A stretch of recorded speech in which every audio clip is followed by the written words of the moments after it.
Today we are going to talk about the 3 types of fence posts that you can use on your next project. Over here you have the most cost-effective option.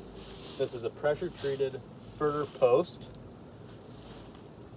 Very common, probably one of the most common posts that you'll see on the market. There's a few pros and cons with this. The pros, it is very cheap, so it's a super cost-effective fence. The con is that this fence post may not last very long. A typical life expectancy is going to be about 2 to 7 years, all dependent on the drainage of the soil and areas around. This post here is a metal post. So we don't have this one wrapped here just to show the actual display or show it in use. But this post here is going to withstand winds higher than what this post here can withstand. You're never going to have a problem with this one going away. If you've drove around town, you'll see old chain link fences that are 70 to 100 years old. They're still standing. That's what this post is going to do. This is a fully galvanized post, a lot stronger than most steel posts you see on the market. It's specially shaped and designed so that the concrete can really get in there and not twist it or spin it or move it. Again, to reiterate, we will wrap this post.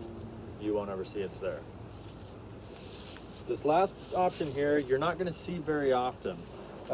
This one here, you have a wood post, in this case it's cedar, but the post is not actually buried in the ground. You can see here the post ends, and it's actually these metal stirrups or brackets that these here, the other 2 feet of this is buried in the ground, and then we just bolt the post to those brackets. This is a custom made bracket. You can't really find these at any local store, but you might have something near you that could work as an alternative, or order them here from Portland, Oregon. For durability reasons, we'll do some wiggle tests. This one here, you're gonna have a fair amount of flex. You can see the whole post move. The dangerous part about that is that if the weak point is at the bottom, so as soon as it starts to deteriorate, if this flexes in a windstorm, it's going to snap over like you've probably seen in your neighborhood. This one here is going to have some wobble, but not near as much as the wood one. The nice thing with this is no matter how much wind is pushing against that, it's not going to snap it. This last option here is going to be the most rigid.